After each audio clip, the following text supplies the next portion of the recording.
agulha deslizou pela seda como um segredo sussurrado. Cada ponto era uma prece que eu levava 6 meses tecendo. Costuras francesas, bainhas enroladas à mão, pérolas minúsculas costuradas uma por uma, até que meus dedos sangraram e meus olhos arderam sob a luz do abajur. O vestido se estendia sobre a mesa de jantar como luz do luar aprisionada, seda cor de marfim que me custara o equivalente a 3 semanas de feira, mas valia cada sacrifício para o dia do casamento de minha filha. Aos 62 anos, minhas mãos já não eram tão firmes como quando costurei meu próprio vestido de noiva, 40 anos atrás, mas eram mais sábias. Cada dobra guardava décadas de memória muscular. Cada pence estava moldada pelos fantasmas de incontáveis ajustes que fiz para me virar depois que Roberto morreu. Este vestido não era apenas tecido e linha. Era minha carta de amor para minha única filha, Júlia, a menina que criei sozinha depois que seu pai morreu de infarto quando ela tinha 12 anos. O sol da manhã desenhava quadrados dourados sobre o piso da cozinha, enquanto eu embrulhava o vestido em papel de seda sem ácido. Como minha mãe me ensinou a conservar coisas valiosas. Meu reflexo no espelho do corredor mostrava uma mulher emagrecida pela preocupação e marcada por anos de esticar cada real. Mas em meus olhos havia a satisfação silenciosa do trabalho bem feito. Hoje, Júlia veria o que as mãos de sua mãe haviam criado no silêncio de tantas noites. O Hotel Palácio Imperial se erguia à minha frente como um bolo de casamento feito de mármore e concreto.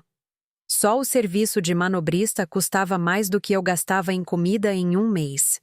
Júlia havia escolhido aquele lugar, ou melhor, sua futura sogra o havia escolhido. Embora soubesse que minha modesta aposentadoria de professora não alcançava para algo tão luxuoso, me ofereci para ajudar com as flores, ao menos para contribuir com algo dentro das minhas possibilidades. Mas Sônia Guimarães sorriu com aquele sorriso fino como papel e disse: "Oh, não se preocupe em cooperar, Teresa. Nós já resolvemos tudo." A suíte nupcial vibrava com um caos luxuoso. Sônia dirigia uma equipe de profissionais como uma general movendo tropas. Uma maquiadora com uma mala que custava mais que meu aluguel mensal. Um cabeleireiro cujo corte era preciso como cirurgia. E um fotógrafo cuja câmera não parava de disparar, capturando cada momento cuidadosamente fabricado para parecer espontâneo. Júlia estava sentada no centro de tudo, como uma boneca de porcelana, linda e imóvel, enquanto estranhos a pintavam, a arrumavam e a manipulavam. Minha filha sempre fora bonita, mas naquele dia parecia outra pessoa, alguém tão polida que só refletia o que os outros queriam ver. "Mãe." A voz de Júlia tinha aquele tom particular que usava quando precisava de algo, mas já se preparava para se decepcionar com o pouco que eu podia oferecer. "Que bom que você chegou." Disseram que já estavam quase prontas para o vestido. Levantei a capa com a reverência que se reserva para as coisas sagradas. 6 meses de noites após corrigir provas. 6 meses de economizar cada centavo. 6 meses sonhando com o momento em que minha filha deslizaria dentro da seda e da renda feitos pelas mãos de sua mãe. "Eu trouxe o vestido", eu disse com a voz mais suave do que pretendia.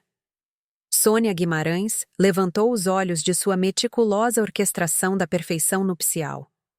Seu olhar pousou em minha capa como o de uma juíza sopesando provas.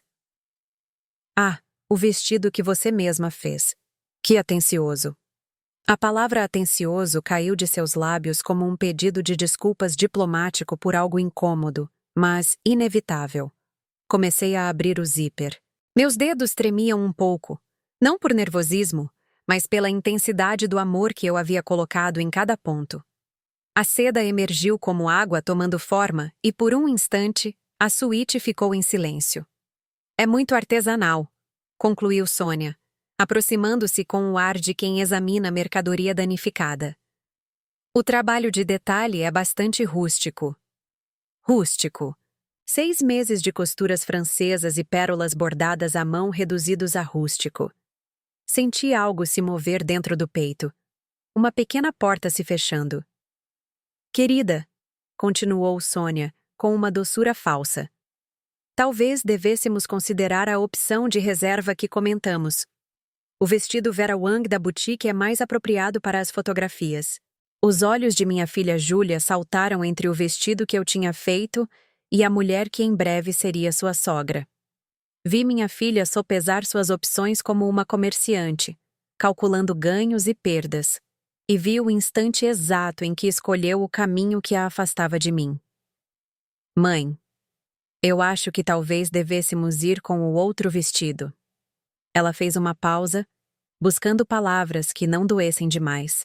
Simplesmente não é o ideal para o local. A dor lancinante da rejeição atravessou 23 anos de joelhos ralados que curei, pesadelos que afugentei e sonhos que encorajei. Dobrei o vestido e o devolvi ao seu embrulho de papel de seda com movimentos cuidadosos e precisos. Como aprendi a lidar com a decepção sem perder a dignidade. Claro, eu disse. O que te fizer feliz. Saí para o corredor para lhes dar privacidade, mas também para respirar. O carpete grosso amortecia os sons dos preparativos, embora eu ainda pudesse ouvir as vozes através da porta que não fechei por completo. Graças a Deus você criou juízo. A voz de Sônia foi ouvida claramente. Você imagina as fotos? Todo mundo perguntaria de onde saiu esse vestido. Júlia soltou uma risada brilhante e nervosa que me atravessou por completo. Se alguém perguntar, direi que não serviu.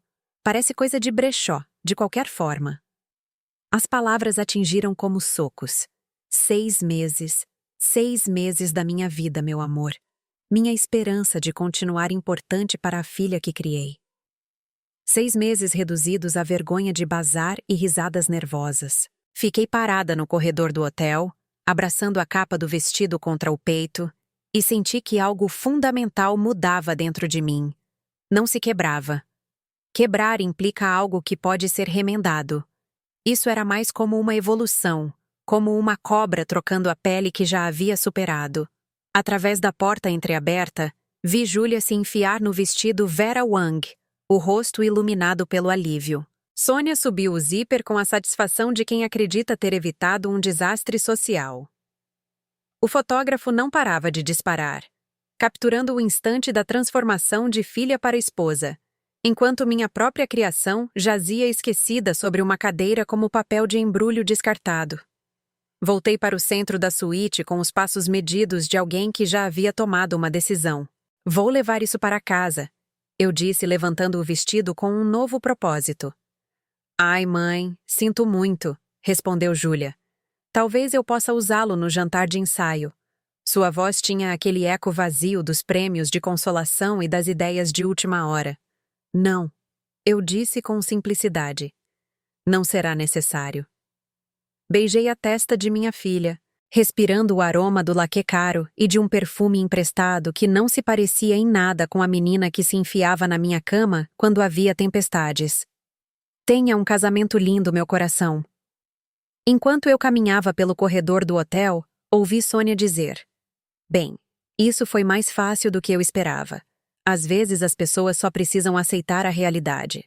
As portas do elevador se fecharam sobre minha vida anterior.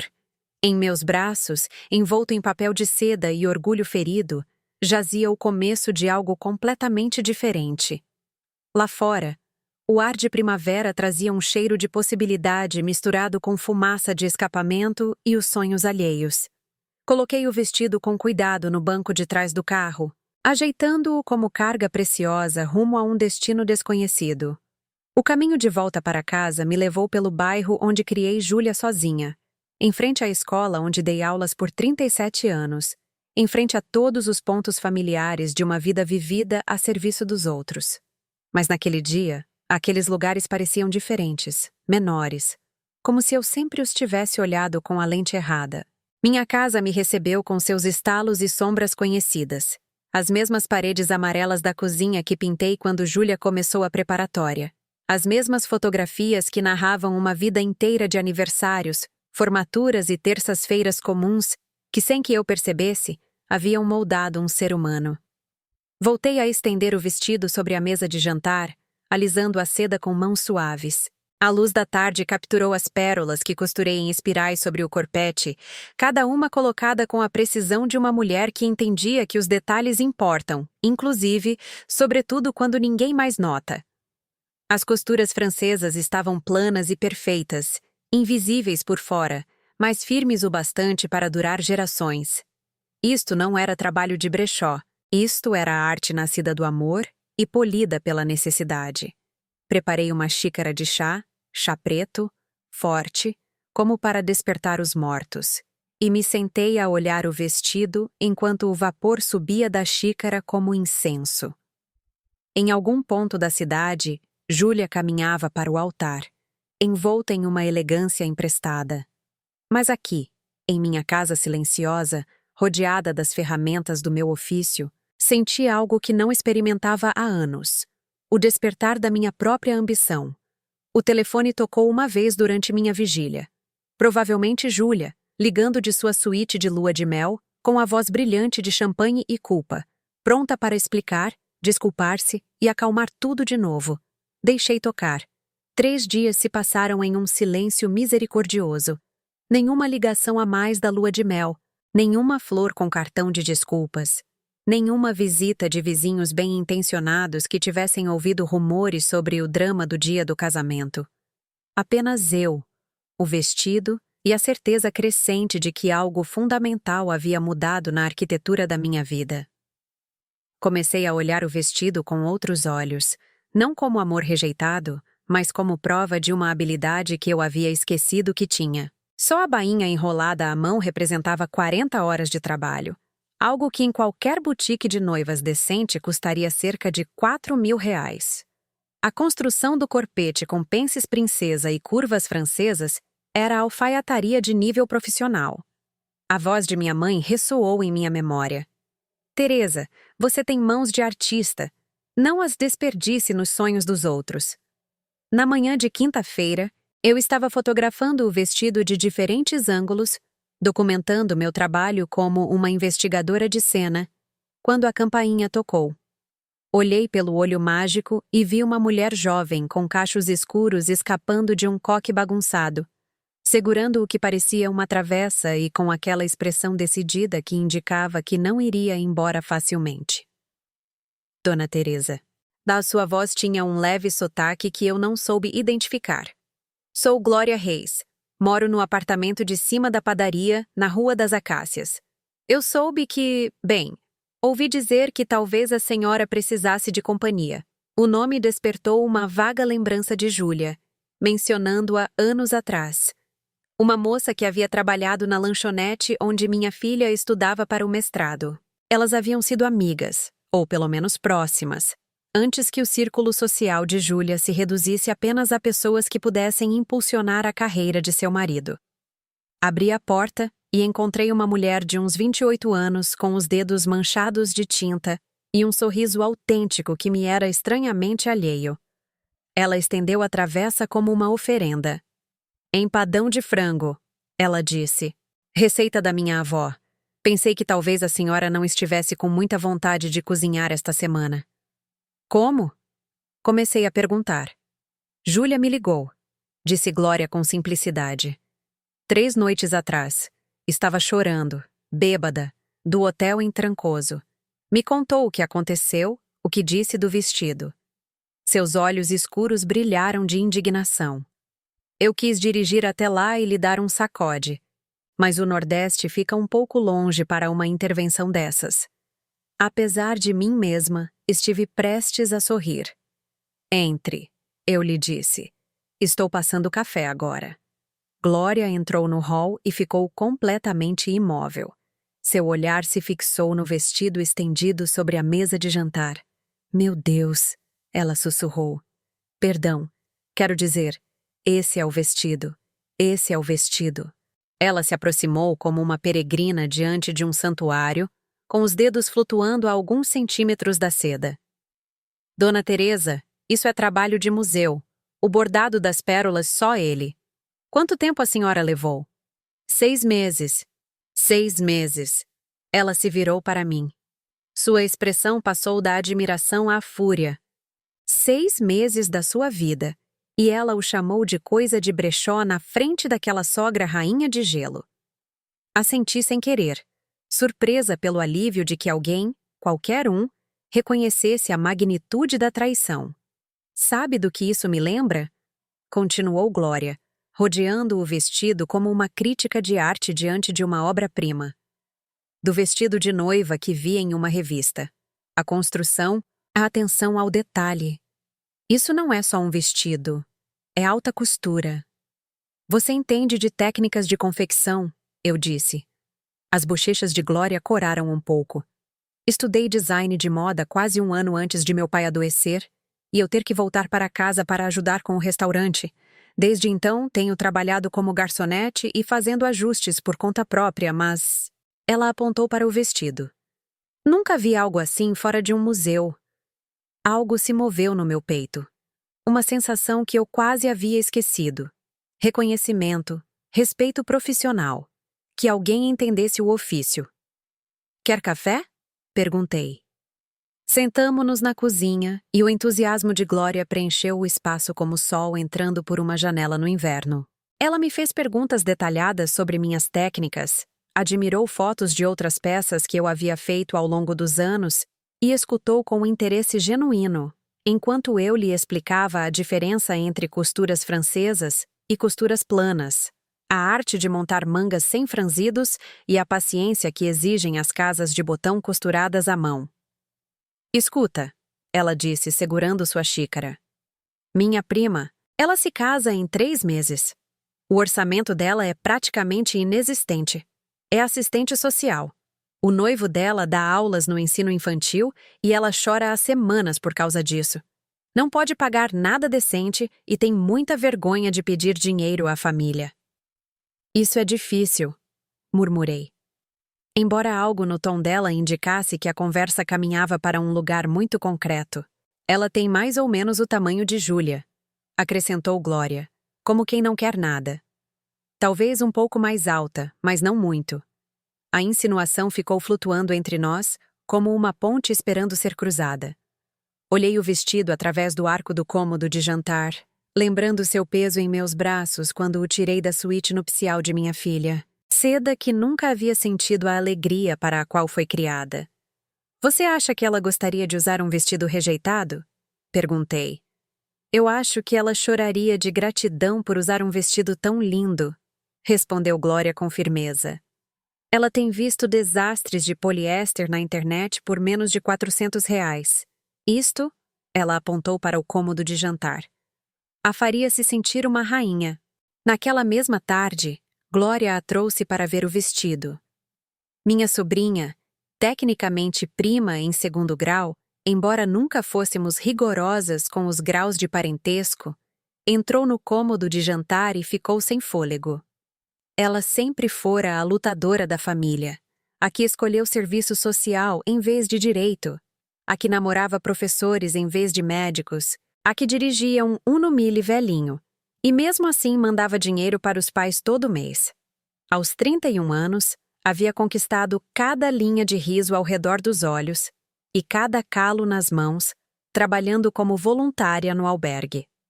Tia Teresa, ela sussurrou, usando aquele título familiar que apertou meu coração. De verdade você fez isso? Fiz, para o casamento de Júlia. Nela, vi seu rosto percorrer uma cadeia de emoções. Assombro, reconhecimento e depois, um lampejo de raiva protetora por mim. Ela não usou. Ela escolheu outra coisa. Ela esticou a mão para tocar a seda, mas a retirou de imediato, como se temesse danificar algo sagrado. Não posso. É lindo demais, caro demais. Isso pertence a um casamento de milhões de reais, não a um churrasco no quintal com cadeiras de plástico. Ela, eu disse, surpresa com a firmeza de minha voz. Este vestido foi feito com amor. Foi criado para celebrar um casamento, para fazer alguém se sentir linda no dia mais importante de sua vida. E essa pessoa pode ser você. Glória deu uma cotovelada na prima. Experimenta. Experimenta, repeti eu. 20 minutos depois, ela estava em frente ao espelho do meu quarto, transformada. O vestido lhe caía como se tivesse sido feito para seu corpo. A seda descia sobre suas curvas com uma graça líquida. O tom marfim iluminava sua pele morena e as pérolas costuradas à mão capturavam a luz como estrelas. A voz dela embargou. Eu pareço uma noiva de verdade. Você parece você mesma, eu lhe disse. Só que elevada. O Glória pegou o celular. Não se mexa, preciso documentar esse milagre. A foto capturou algo mágico. O sorriso radiante dela, a queda perfeita da seda, a maneira como a confiança havia transformado sua postura. Nessa imagem, ela se via exatamente como o que era. Uma mulher apaixonada usando um vestido feito por alguém que entendia que o amor deve ser celebrado, não desprezado. Não sei como te agradecer, disse ela, enquanto o rímel escorria um pouco com as lágrimas. Use-o com alegria, eu lhe disse. Isso é agradecimento suficiente. Mas Glória tinha outras ideias. Na verdade, disse Glória, com o ar de quem está prestes a propor algo brilhante ou desastroso. Eu acho que deveríamos subir esta foto. Ela está incrível e as pessoas deveriam ver o tipo de trabalho que você faz. Glória, eu a adverti, mas ela já estava digitando no celular. Só no meu Instagram. Tenho uns 300 seguidores, quase todos gente do restaurante e estudantes de arte. Que mal pode fazer? Ela subiu a foto com um texto que apertou meu peito com um orgulho inesperado. Quando sua prima precisa de um vestido de noiva, mas não pode pagar alta costura, e a mãe da sua amiga acaba sendo uma mestra secreta da agulha. Este vestido foi costurado completamente à mão durante 6 meses por Teresa, uma professora aposentada que claramente errou sua verdadeira vocação. Ela está radiante, e este vestido é a prova de que a verdadeira arte existe nos lugares mais inesperados. Alta costura à mão, aura artista real, vestido de noiva, mulheres talentosas. A resposta foi imediata e avassaladora. Em questão de horas, o celular de Glória não parava de vibrar com comentários, compartilhamentos e mensagens diretas. As pessoas queriam saber onde podiam encomendar trabalhos similares. Noivas, cujos casamentos ainda estavam a meses de distância, começaram a perguntar por preços. Costureiras locais se comunicaram com admiração profissional. À noite, a foto havia sido compartilhada 47 vezes. Na manhã seguinte, tinha alcançado 2.000 visualizações, e Glória respondia mensagens até de lugares distantes como Recife e Porto Alegre. Dona Teresa? Disse Glória, chegando à minha porta com café e cuernitos com uma emoção mal contida. Acho que precisamos falar sobre abrir um negócio. Sentei-me à mesa da cozinha, rolando comentário após comentário de elogios e perguntas, sentindo como se alguém tivesse acendido luzes em cômodos que eu havia esquecido que existiam. Durante décadas costurei por necessidade. Arrumar roupas, fazer bainhas de cortinas, confeccionar fantasias de Dia das Bruxas com o salário de professora. Mas isso era diferente. Isso parecia possibilidade. Eu não sei nada de negócios, eu disse. Sei costurar vestidos de seda e pérolas, nada mais. Mas a senhora sabe tudo sobre fazer vestidos que façam as mulheres se sentirem deusas, replicou Glória. Essa é a parte difícil. O resto se aprende. Através da janela da sala de jantar, vi a Dona Patrícia passeando com seu cachorro pela mesma rota que havia seguido todos os dias durante os 15 anos em que morei naquela casa. O mesmo horário, o mesmo passo, a mesma órbita previsível pelo bairro. 3 dias atrás, eu também seguia uma órbita previsível. Professora aposentada, mãe deslocada, mulher de quem se supunha que seus melhores anos já tinham ficado para trás. Agora, a foto dela me sorria da tela do celular de Glória, e desconhecidas me pediam para pagar por habilidades que eu quase deixei morrer em silêncio. O que exatamente você propõe? Perguntei. O sorriso de Glória poderia ter iluminado o quarteirão inteiro. Proponho que lembremos ao mundo que os artistas reais nem sempre estão pendurados em galerias. Às vezes, Estão sentados em cozinhas de bairro, criando magia ponto a ponto. Lá fora, a dona Patrícia completou seu percurso habitual e entrou em sua casa, mas dentro da minha, rodeada de linhas, sonhos e o entusiasmo contagiante de uma mulher jovem, senti o primeiro indício de algo que não experimentava há décadas. Liberdade. Faltavam 3 semanas para o casamento dela quando chegou a ligação que mudou tudo. Eu estava no quarto de visitas. Agora, oficialmente meu estúdio de design, segundo a placa pintada à mão que Glória havia pendurado, desenhando ajustes para um vestido de mãe da noiva, quando o telefone tocou. O identificador mostrava um número que eu não reconhecia, mas o DDD era local. Dona Teresa, aqui é Patrícia Rebouças da Rede Mais Notícias. Vi a fotografia do vestido de noiva que a senhora fez e gostaria de fazer uma reportagem sobre artesãs locais. A senhora teria interesse em uma entrevista? Minha mão tremeu ao largar o lápis. Perdão.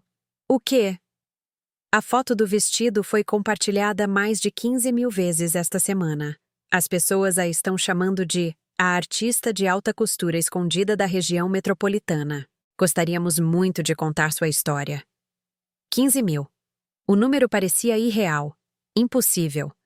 Pensei na risada nervosa ecoando naquela suíte de hotel, parece coisa de brechó, e senti uma satisfação tão cortante que poderia ter cortado seda. Vou ter que pensar. Claro, eu disse. Mas, Dona Teresa, eu vi o vestido pessoalmente ontem. Helena Reis é minha cabeleireira e me mostrou. É trabalho de museu. As pessoas deveriam conhecer obras assim. Depois de desligar, fiquei sentada no silêncio da minha casa transformada. Em 3 semanas, eu havia aceitado 7 encomendas. Glória me ajudou a montar um site básico, calcular preços que refletissem tanto minha habilidade quanto a necessidade de comer e navegar naquele mundo estranho de redes sociais, onde desconhecidas elogiavam minhas costuras francesas e imploravam por uma vaga na agenda. O telefone tocou quase imediatamente. Mãe! A voz de Júlia me caiu como água fria. Não havíamos conversado desde o casamento, embora eu tivesse ficado sabendo pela família que a lua de mel havia sido perfeita e que ela e Marcos estavam se adaptando muito bem à vida de casados. Oi, Júlia. Mãe, eu...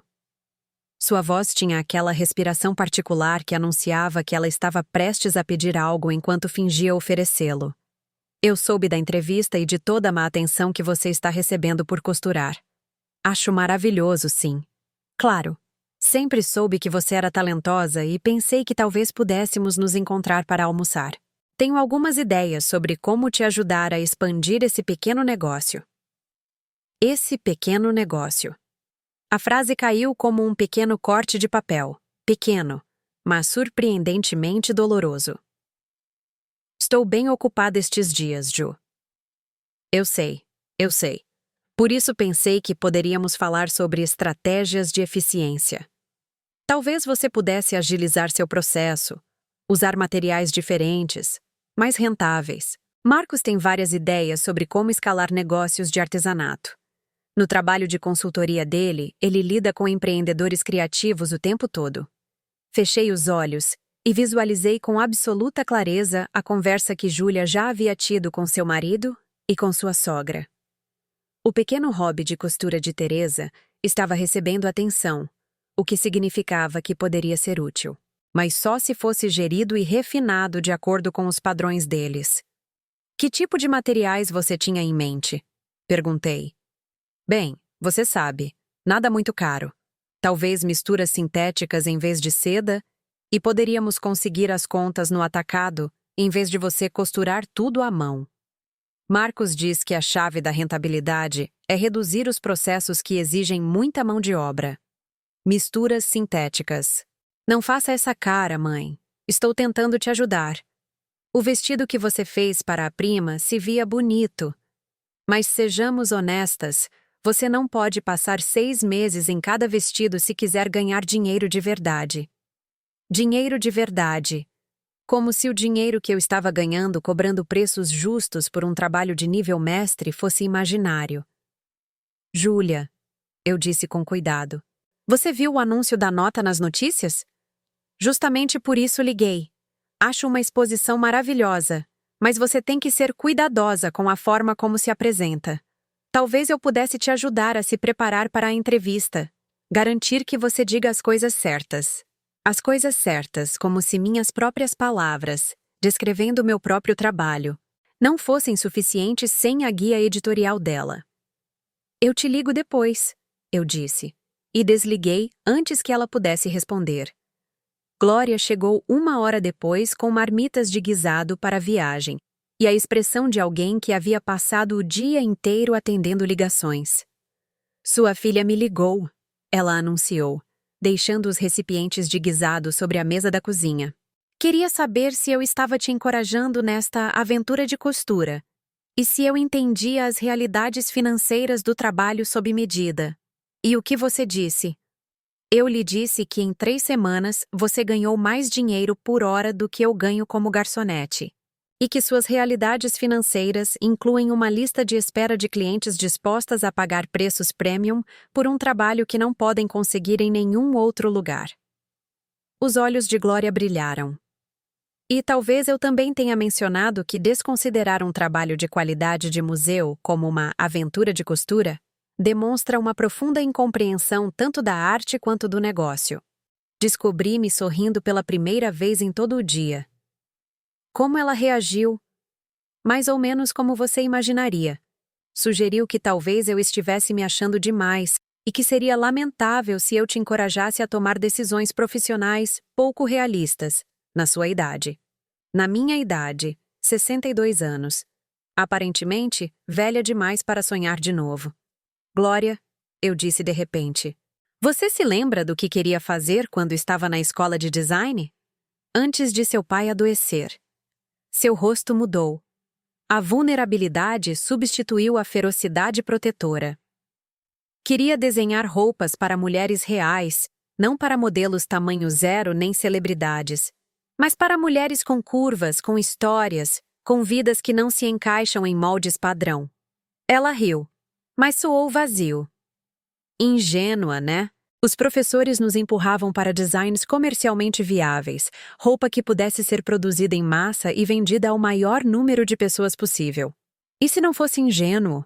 Perguntei. Levantei-me e caminhei até a janela. Lá fora, eu podia ver o jardim previsível dos meus vizinhos, as mesmas flores plantadas nos mesmos padrões ano após ano. Seguro, correto, e morrendo lentamente por falta de imaginação. E se não aceitarmos apenas encomendas de vestidos de noiva? E se realmente iniciarmos um negócio? Roupa sob medida para mulheres que a indústria da moda tem ignorado. Glória largou o garfo. Você está sugerindo o que eu acho que você está sugerindo. Estou sugerindo que talvez uma professora aposentada e uma ex-estudante de design saibam algo sobre o que as mulheres reais querem realmente vestir. Estou sugerindo que o comercialmente viável tornou a moda chata e sem alma, e que talvez haja espaço para algo diferente. O silêncio se esticou entre nós, cheio de possibilidade e de medo em partes iguais. Precisaríamos de capital, disse Glória por fim. Equipamento, espaço, materiais, uma licença formal, marketing além de publicações no Instagram. Tenho algumas economias, respondi. E esta casa? Posso pedir um crédito com garantia imobiliária. Teresa, essa é sua segurança, sua rede de proteção. Não, eu disse, virando-me para olhá-la. Júlia era minha rede de proteção. Minha aposentadoria de professora era minha segurança. Esta casa era meu refúgio do mundo, mas nada disso me fez realmente segura, não é? Júlia descartou 6 meses do meu amor sem pensar 2 vezes. Minha aposentadoria mal cobre minhas despesas, e esta casa tem sido uma prisão linda onde fui me apagando pouco a pouco. Glória ficou em silêncio por um longo tempo, estudando meu rosto como se buscasse sinais de loucura passageira ou de uma determinação definitiva. Como chamaríamos? Perguntou por fim. O negócio. Pensei no rosto dela em frente ao espelho, na alegria de criar algo lindo para alguém que o apreciava de verdade, na risada nervosa de Júlia e no sorriso desdenhoso de Sônia, E nos anos que passei me encolhendo para caber nas expectativas alheias. E disse: fios. Roupa sob medida feita por mulheres que entendem que cada corpo conta uma história digna de ser honrada. O sorriso de Glória nasceu devagar e cresceu como um amanhecer. Fios, eu gosto. Ela pegou o celular. Vou pesquisar os requisitos para a licença do negócio. Glória, espera. Vamos mesmo fazer isso. Ela levantou os olhos da tela. Sua expressão passou da emoção para algo mais profundo e sério. Teresa, há 3 semanas você era uma professora aposentada que sua filha tratava como uma obrigação incômoda.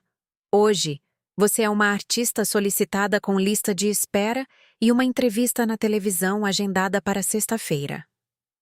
Amanhã, ela encolheu os ombros. Amanhã, mudamos a indústria da moda. Um vestido sob medida por vez. Na manhã seguinte, acordei antes do amanhecer e caminhei em silêncio até meu estúdio, onde o vestido dela pendia do manequim como uma promessa cumprida. Na luz suave, eu podia ver cada ponto, cada conta, cada decisão que eu havia tomado a serviço de criar algo lindo. Esse vestido nunca ficaria esquecido em um armário, nem seria desprezado como qualidade de tianguis. Seria usado por uma mulher que entendia seu valor. Seria fotografado por pessoas capazes de reconhecer a arte quando a viam, e seria lembrado como o início de algo extraordinário. Preparei café e me sentei em frente à minha máquina de costura, rodeada de rolos de seda, caixas de botões antigos e gavetas cheias de linhas de todas as cores imagináveis. Meu telefone mostrava 17 novas mensagens de possíveis clientes, 3 ligações de repórteres e uma mensagem de Glória. Encontrei um ponto comercial no centro. Vemos hoje à tarde. Havia também uma mensagem de voz de Júlia. Sua voz, tensa com o que certamente ela acreditava ser preocupação, soava mais como frustração. Mãe, estive pensando em nossa conversa de ontem e realmente acho que você deveria ser mais cautelosa com tudo isso. Começar um negócio na sua idade e, além disso, algo tão arriscado. Talvez devêssemos nos sentar com Marcos e fazer um plano adequado. Me liga. Apaguei a mensagem sem a escutar uma segunda vez. A entrevista com Patrícia Rebouças na Rede Mais Notícias estava agendada para a tarde de sexta-feira. O casamento dela seria no sábado, e em algum ponto entre ambas as coisas, eu teria que decidir se eu era Teresa, a professora aposentada com um hobby inofensivo, ou Teresa, a artista que havia passado 62 anos aprendendo exatamente do que era capaz. Mas, enquanto eu passava a linha na minha máquina com seda cor de marfim e começava a trabalhar em um vestido para uma noiva que me havia escolhido precisamente porque viu as fotos dela e queria algo igualmente belo e pessoal, entendi que a decisão já estava tomada. Júlia podia ficar com sua segurança e sua sabedoria convencional. Eu estava escolhendo a revolução, ponto a ponto. A entrevista da Rede Mais Notícias foi transmitida em uma terça-feira à noite, em outubro. Exatamente 6 meses após o casamento de Júlia. Eu a assisti no apartamento de Glória, em cima da padaria, rodeada de amostras de tecido e planos de negócio, enquanto ela fazia comentários em voz alta que me fizeram rir até doerem as costelas. Olha para você, ela disse, enquanto na tela eu explicava a diferença entre uma bainha feita à máquina e uma enrolada à mão. Você parece alguém que dá entrevistas a vida inteira na televisão. Eu mostrava o bordado de pérolas do vestido dela, agora em destaque em nosso portfólio, enquanto Patrícia Rebouças perguntava pela minha trajetória. A mulher que aparecia ali parecia segura, profissional, apaixonada por seu ofício. Não parecia a mãe descartada de alguém, nem uma professora aposentada preenchendo horas vagas com trabalhos sem importância. A história de Teresa é notável, narrava a voz de Patrícia sobre imagens do meu estúdio. Após 37 anos ensinando, ela encontrou uma segunda vocação criando vestidos sob medida que competem com os melhores designers do mundo. Sua lista de espera já chega a 8 meses e recentemente ela se associou a Glória Reis para lançar Fios, uma boutique especializada em roupa sob medida para corpos de mulheres reais. Corpos de mulheres reais. A frase tinha sido ideia de Glória, e ouvi-la na televisão fez com que algo feroz e orgulhoso se desdobrasse em meu peito. O segmento terminou com imagens do casamento dela. O vestido fluía como luz líquida enquanto ela dançava com seu marido. Seu rosto radiante de uma alegria que não tinha nada a ver com salões caros, nem etiquetas de designer, e tudo a ver com um amor celebrado com autenticidade. O telefone de Glória começou a tocar antes que os créditos terminassem. Em uma semana, tínhamos 47 novas solicitações, 3 pedidos de clientes de fora do estado e um e-mail de uma documentarista interessada em seguir nossa história. Mais importante ainda, havíamos assinado o contrato do ponto comercial no centro. Glória havia encontrado um espaço luminoso em uma esquina com janelões altos e lugar suficiente para várias estações de costura, uma área adequada para provas e uma pequena galeria onde exibir peças terminadas. Júlia ligou no dia seguinte à assinatura do contrato. Mãe, eu vi a entrevista. Foi muito boa. Sua voz tinha aquela tensão particular de alguém que tenta soar compreensiva enquanto calcula danos. Marcos acha que tanta exposição está saindo um pouco do controle. Preocupa-se que você esteja fazendo promessas que não possa cumprir. Eu estava fixando um molde de corpete sobre organza de seda com o telefone preso entre o ombro e a orelha em uma postura que teria horrorizado qualquer fisioterapeuta. Que promessas seriam essas? Bom, a lista de espera de 8 meses. Isso soa irrealista. E essa sociedade com a Glória? Marcos pesquisou um pouco e a experiência empresarial dela é bem limitada. Ele acha que você está tomando decisões muito rápido. Marcos acha, como se a opinião do meu genro pesasse mais do que meu próprio critério sobre minha própria vida. Júlia, eu tenho tomado decisões por 40 anos, mais do que Marcos tem de vida. Não foi isso que eu quis dizer. É só que começar um negócio de verdade é complicado. Há questões de responsabilidade legal, impostos, seguros. Marcos poderia te ajudar a entender tudo isso. Eu entendo perfeitamente. Eu a interrompi com a voz mais dura do que pretendia. Eu entendo que Glória e eu construímos algo lindo e rentável em 6 meses. Enquanto você e Marcos passaram esse mesmo tempo tentando me convencer de que sou muito velha e inexperiente para saber o que faço. O silêncio se estendeu do outro lado da linha. Quando Júlia voltou a falar, sua voz era menor, mais cuidadosa. Mãe, eu estou tentando cuidar de você. Me dizer para usar tecidos sintéticos e enfeites produzidos em massa. Sugerir que eu agilize meu processo, eliminando tudo o que torna meu trabalho distinto. Isso não é cuidar de mim, Júlia. Isso é tentar me converter em alguém mais segura, em alguém que não te envergonhe por sonhar grande demais. Isso não é justo, é? Larguei os alfinetes e dei toda a minha atenção à conversa. Quando foi a última vez que você perguntou pelo meu trabalho, sem sugerir imediatamente como torná-lo menor, mais barato ou mais convencional? Quando foi a última vez que expressou orgulho pelo que eu conquistei sem adicionar um mas ou uma advertência? Outro silêncio. Este durou o suficiente para que eu cortasse 3 peças do molde e começasse a ajeitá-las sobre a mesa de corte. O pessoal do documentário me ligou, disse Júlia por fim. Que pessoal do documentário? A cineasta que te contatou. Marina Vilaça. Queria entrevistar familiares sobre sua transformação. Eu disse que não me interessava. Claro que ela havia feito isso. A ideia de câmeras captando como ela havia desprezado o vestido, de que o mundo visse como tratou o presente de sua mãe, devia ser aterrorizante. Essa é sua decisão, respondi com calma. Mãe, por favor, podemos nos ver para um café. Acho que precisamos conversar cara a cara. Olhei ao redor do meu estúdio, os vestidos semi-acabados pendendo de seus manequins como promessas, o painel de inspiração coberto de esboços e amostras de tecido, os cartões de visita que Glória havia desenhado com nosso logotipo e o lema. Cada corpo conta uma história digna de ser honrada. Estou muito ocupada estes dias. Talvez depois das festas de fim de ano. Faltavam 8 semanas para o Natal. A sugestão ficou suspensa entre nós como uma porta se fechando lenta, mas definitivamente. Mãe, tenho que ir. Tenho uma prova às 2. Desliguei e fiquei de pé no silêncio da minha vida transformada, sentindo o peso da decisão que acabava de tomar.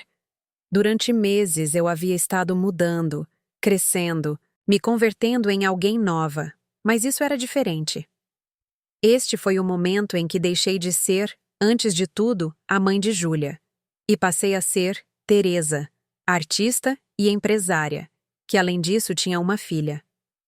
A prova era para a Dona Benites, uma viúva de 70 anos que queria um vestido para o casamento do seu neto. Ela havia procurado por meses em lojas de departamento sem sucesso. Tudo era muito juvenil, muito apertado, muito desdenhoso com um corpo que havia vivido 7 décadas e conquistado cada marca de experiência. Não quero parecer uma senhora fantasiada de jovem, havia dito em nossa consulta. Mas também não quero parecer que estou indo a um funeral. O vestido que desenhei para ela era de crepe elegante, verde musgo profundo, com mangas 3/4 sutis que acariciavam sua figura com graça. Botões forrados costurados à mão desciam pelas costas, e eu adicionei um bordado delicado no decote que capturava a luz sem exigir atenção. Quando a Dona Benites saiu do provador, ficou em frente ao espelho de 3 corpos por um longo momento sem dizer nada. Dona Teresa, ela disse por fim com a voz embargada de emoção.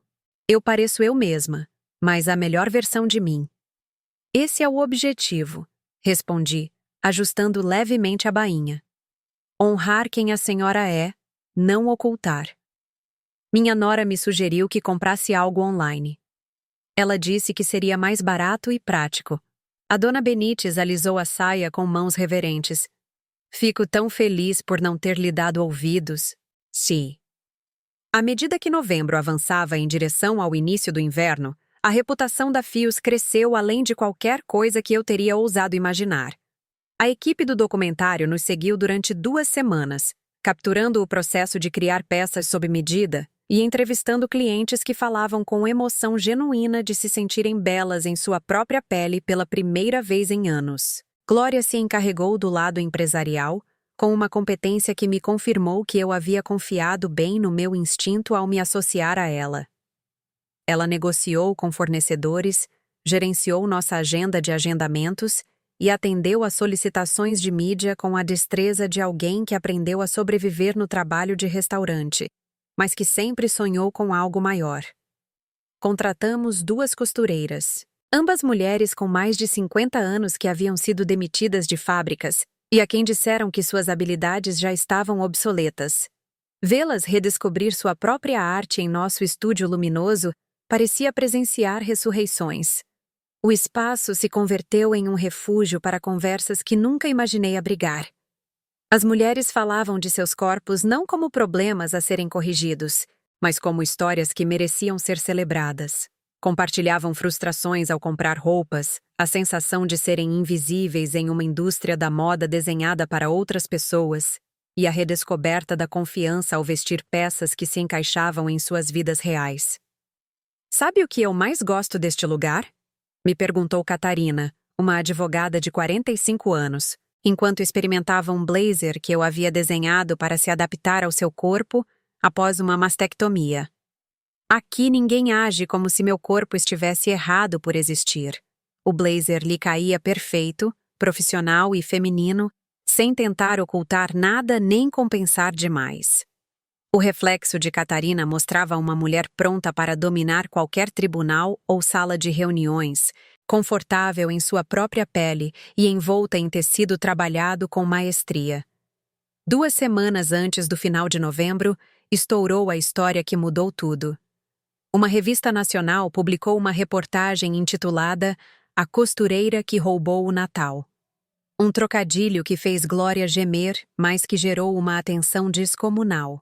O artigo narrava meu percurso desde um vestido de noiva rejeitado até um negócio florescente, com fotos de antes e depoimentos de clientes que pareciam cartas de amor ao ofício. Mas foi o quadro lateral que fez meu telefone não parar de tocar durante 3 dias. Sob o cabeçalho, o vestido. Que começou tudo, a revista publicou a história completa do casamento de Júlia. Como passei 6 meses criando um vestido de alta costura para que minha própria filha o desconsiderasse como qualidade de brechó. Eles haviam conseguido fotos tanto do vestido quanto da reação de Júlia. Embora tivessem tido a cortesia de desfocar seu rosto nas imagens publicadas. A resposta do público foi imediata e avassaladora. As redes sociais explodiram em apoio à mãe que converteu a rejeição em revolução. A Fios começou a ser trend topic. Blogueiras de moda escreveram análises sobre o etarismo nas indústrias criativas e o valor do trabalho feito à mão. E o mais revelador, começaram a chegar pedidos de mulheres que mencionavam explicitamente que queriam apoiar um negócio que honrasse e não descartasse a geração de suas mães. Glória me encontrou no estúdio no 3º dia do caos midiático, sentada em frente à minha máquina de costura, com lágrimas caindo pelo rosto enquanto eu trabalhava em uma bainha simples. Teresa, o que houve? Ela me perguntou. Isso é publicidade incrível. Estamos lotadas de trabalho até o próximo verão. Eu sei, eu disse, secando os olhos com as costas da mão. E não é por isso que estou chorando. Então por quê? Larguei a agulha e me virei para ela. Porque há 37 anos, quando Júlia nasceu, sonhei em ser o tipo de mãe de quem ela se orgulhasse. Trabalhei em 2 empregos para pagar a universidade dela. Renunciei a todos os luxos para lhe dar oportunidades que eu nunca tive. E em algum ponto do caminho, esqueci que ela também devia se orgulhar de mim. Glória se sentou ao meu lado no banco pequeno, pensativa.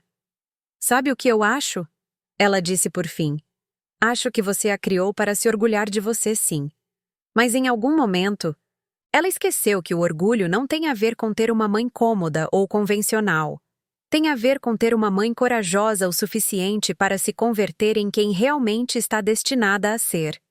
Lá fora, a chuva de inverno golpeava os janelões do estúdio, desenhando padrões abstratos sobre o vidro, que já havia se tornado sinônimo de transformação. Dentro, rodeada das ferramentas do meu ofício e de provas tangíveis de sonhos feitos realidade, entendi que a opinião de Júlia, que antes havia sido o sol ao redor do qual meu mundo girava, tinha se convertido em apenas uma voz entre muitas. E pela primeira vez em décadas, não era a voz mais forte do cômodo. A primeira neve de dezembro caiu em uma quinta-feira nos arredores da cidade. Nesse mesmo dia, Júlia finalmente veio ver o que eu havia construído. Eu a vi através dos grandes janelões da Fios, parada na calçada da frente, como uma turista observando um local desconhecido. Ela usava o casaco de lã preta que lhe dei de presente no Natal há 3 anos. Bem cortado, caro, uma escolha segura que se via apropriada em qualquer lugar sem dizer nada sobre a mulher que o usava. Durante 20 minutos, ela ficou ali, enquanto eu trabalhava com a Dona Patrícia na prova de um vestido de veludo cor de vinho para as festas. Ambas fingimos não notar a figura de preto observando do frio. Foi Patrícia, minha antiga vizinha convertida em uma de minhas clientes mais entusiastas, quem quebrou o silêncio cuidadosamente mantido. Aquela não é sua filha que está lá fora? Ela disse. Parece que vai congelar. É, respondi, ajustando a bainha do vestido dela. É ela. Pelo amor de Deus, Teresa, deixa a moça entrar antes que ela vire picolé. Mas eu não me movi em direção à porta nem cruzei a rua. Permanecemos cada uma em seu território, separadas pelo asfalto e por 8 meses de decisões que já não podiam ser desfeitas. Quando a Dona Patrícia se foi, envolta em seu casaco e carregando a capa de seu vestido com um orgulho silencioso, Júlia finalmente se aproximou. Empurrou a porta com o cuidado de quem entra em território inimigo, com os olhos percorrendo o espaço transformado, os pisos de madeira polida que Glória e eu havíamos restaurado com nossas próprias mãos, os provadores sob medida, com suas cortinas elegantes, a parede-galeria com fotografias do nosso trabalho. Mãe, sua voz era menor do que eu lembrava. Júlia se moveu pelo estúdio como alguém que percorre uma exposição. Parou ao lado da mesa de corte onde eu trabalhava em um vestido de ano novo para uma cliente que queria se sentir espetacular aos 68 anos. A seda prateada capturava a luz da tarde, e eu vi como Júlia reconhecia a qualidade da confecção, a complexidade do bordado, as horas de trabalho especializado em cada costura. É lindo, ela disse por fim. Obrigada. Ela parou, engoliu em seco, tentou de novo. O artigo da revista... Eu não sabia que eles iam escrever sobre o vestido de casamento, sobre o que eu disse. Continuei colocando alfinetes no corpete com movimentos firmes e precisos. O que você pensou que aconteceria quando descartou 6 meses do meu trabalho como qualidade de brechó? Acreditou que ficaria em particular para sempre? Eu estava nervosa. Sônia estava sendo a Sônia. Eu não estava pensando com clareza. Você estava pensando com clareza o suficiente para rir. As palavras caíram entre nós como alfinetes no chão. Júlia estremeceu, como se eu a tivesse esbofeteado. Eu já pedi desculpas por isso. Eu te liguei. Eu te mandei flores. Você mandou flores para si mesma. Eu a interrompi. Para se sentir melhor por ter me machucado. Você nunca me perguntou como eu me sentia. Nunca reconheceu o que aquele vestido representava. Júlia se aproximou da janela. Seu reflexo se via fantasmal no vidro que separava o calor do frio. O dentro do fora. Eu sei que você está zangada comigo. Não. Larguei os alfinetes e a olhei de frente. Fiquei zangada por uma semana. Depois entendi que a raiva era apenas outra forma de dar mais importância às suas opiniões do que à minha realidade. O que isso significa?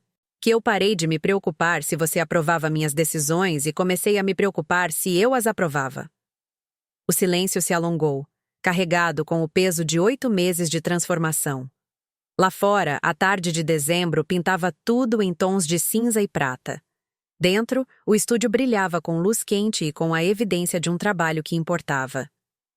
O documentário sai no próximo mês, disse Júlia de repente. Marina Vilaça me ligou de novo. Queria incluir entrevistas com você e comigo falando da nossa reconciliação. Nossa, o quê? As bochechas de Júlia ficaram vermelhas. Eu disse a ela que estávamos nos acertando, que você já tinha me perdoado e que estávamos mais unidas do que nunca, graças a tudo o que aconteceu. Olhei para minha filha, para esta mulher que criei, pela qual me sacrifiquei, a quem amei com a plenitude feroz que só as mães conhecem, e senti uma clareza vasta e tranquila. Você disse a uma documentarista que eu tinha te perdoado sem me perguntar se isso era verdade. Você não me perdoou? A pergunta ficou suspensa como um desafio. Em seus olhos estava a expectativa de absolvição, a suposição de que o amor materno acabaria apagando qualquer ferida com tempo e sucesso suficientes. Júlia, eu disse com suavidade, o perdão não é algo que você possa declarar em meu nome. Mas eu sou sua filha. Sim, você é. E por 62 anos, eu acreditei que isso significava que eu devia absorver cada ferida, justificar cada desdém e fingir que suas necessidades importavam mais do que minha dignidade. Mas as mães também são seres humanos com sentimentos que merecem respeito. A compostura de Júlia finalmente se quebrou. Então, você nunca vai me perdoar. Eu vou pagar por um momento de fraqueza pelo resto da minha vida. Um momento? Aproximei-me da parede-galeria, onde as fotografias mostravam a evolução da Fios. Desde o vestido de casamento dela, passando pela elegância verde-musgo da Dona Benites, até dezenas de mulheres que haviam encontrado confiança na roupa feita sob sua medida. Isto não foi um momento, Júlia. Foram anos de me tratar como uma vergonha, de desconsiderar minhas opiniões, de assumir que o julgamento do seu marido valia mais do que minha experiência. Isso não é verdade. Quando foi a última vez que você me pediu conselho sobre algo importante? Quando me visitou sem precisar de um favor? Quando me apresentou aos seus amigos como alguém de quem você se orgulha e não como alguém que tem que ser explicada? Cada pergunta caiu como um ponto perfeitamente colocado, sustentando um padrão que ela nunca havia sido obrigada a olhar com clareza. Júlia parou, torceu a alça de sua bolsa cara. Eu não sei como consertar isso. Talvez não precise ser consertado, eu disse. Talvez precise ser aceito como é. Nesse momento, Glória retornou de seu almoço com uma possível investidora. Glória trazia os braços cheios de amostras de tecido e o rosto aceso pelo ar frio e pela emoção. Ela parou ao ver Júlia. Sua expressão passou para uma neutralidade cuidadosa. Júlia, disse com cortesia profissional. Que prazer te ver. Obrigada, Glória, respondeu Júlia com aquela rigidez que reservava para quem considerava abaixo de sua atenção. Vejo que o negócio vai bem, melhor que bem. No próximo ano, abrimos uma segunda unidade em Porto Alegre. Observei como Júlia processava a informação. Vi o momento exato em que compreendeu que Glória, a garçonete para quem ela tinha olhado por cima do ombro, era agora minha sócia em uma empresa que valia mais do que seu marido, ganhava em honorários de consultoria. Parabéns, Júlia conseguiu dizer.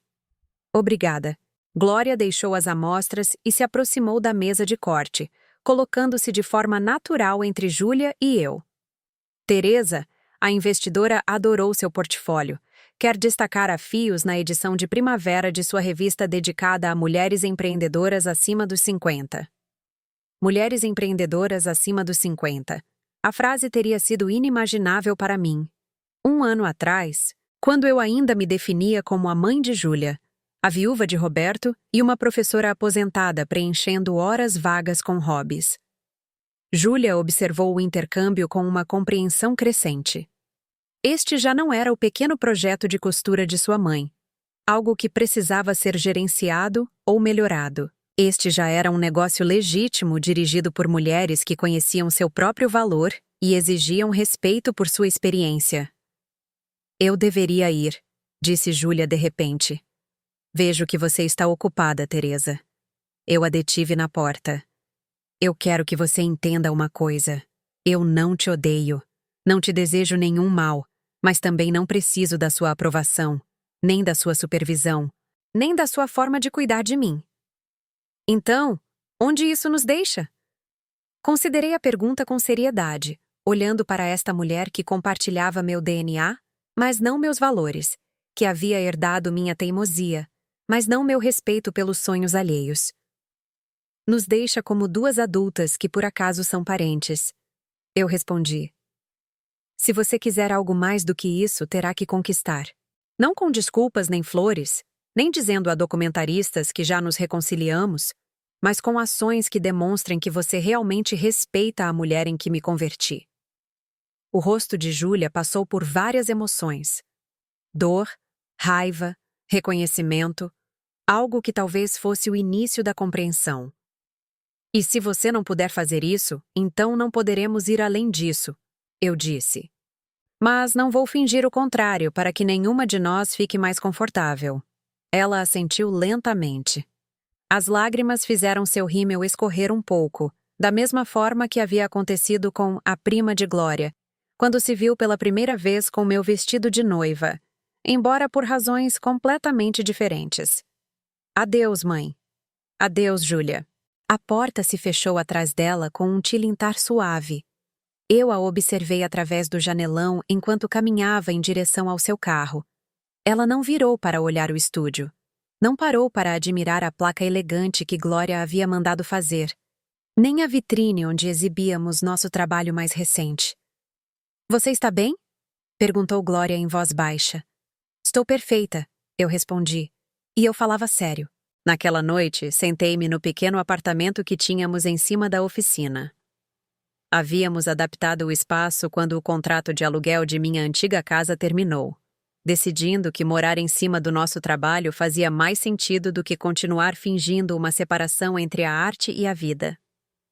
As paredes estavam cobertas de esboços e fotografias, os rolos de tecido organizados por cor e peso, e uma única imagem emoldurada. A prima de Glória com meu vestido de noiva, radiante de alegria. Meu telefone vibrou com uma mensagem de Marina Vilaça. O documentário estreia dia 14 de fevereiro na Netflix. A Costureira. Uma história de transformação na maturidade. Parabéns, Teresa. Você criou algo lindo. Fora da janela. A noite de inverno da cidade brilhava com as luzes de outros lares. Os sonhos de outras pessoas, sendo vividos em pequenos atos cotidianos de coragem. Em algum ponto da cidade, Júlia provavelmente estava contando a Marcos nossa conversa, buscando validação para sua dor e conselhos estratégicos para recuperar a aprovação de sua mãe. Mas eu já não era mãe da forma como havia sido antes. Agora eu era Teresa, artista e empresária. Uma mulher que havia aprendido que o amor sem respeito não é amor, mas outra forma de servidão. Na manhã seguinte, eu começaria a trabalhar em um vestido de noiva para uma mulher que me havia escolhido especificamente porque havia escutado a história do vestido que lançou uma revolução. Queria algo que honrasse a tradição e a transformação. Algo que a fizesse se sentir linda enquanto dizia ao mundo que não era o compromisso de ninguém. Eu sabia exatamente o que criar para ela. Afinal, eu passara a vida inteira praticando aquele padrão em particular.